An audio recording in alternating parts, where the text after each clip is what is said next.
গত 11 মাসে আমি চেয়েছি তোমাকে মুত্তাকি বানাইতে।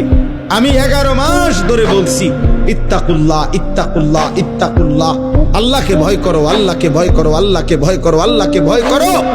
কিন্তু কোনো পাত্তা দিলা না বান্দা, কোনো পাত্তা দিলা না।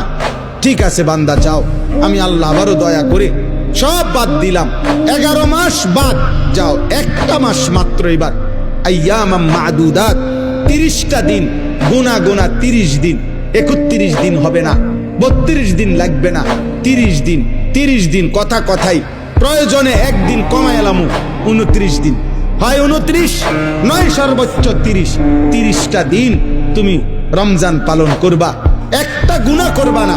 চুরি, ডাকাতি, জিনা, ব্যভিচার, মদ, জুয়া, অশ্লীলতা, বেহায়াপনা, অসভ্যতা, নোংরামি, বেপরদিগি, উলঙ্গতা, অসভ্যতা, হারাম উপার্জন করবা না। আর জিকির করবা, তিলাওয়াত করবা, রোজা রাখবা, ইফতার করবা, সাহারি খাবা, তারাবি পড়বা, শেষ দশকে ইতিকাফ করবা, সবে কদর তালাশ করবা, প্রতিদিন কাঁদবা, দোয়া করবা, মুনাজাত করবা। একটা মাস গুনে গুনে আমার ইবাদত আমলে কাটাইবা, গুনাহ থেকে বেঁচে থাকবা। আল্লাহ বলেন আমি 30 দিনেই তোমারে মুত্তাকি বানাইয়া জান্নাতি বানাই দেব।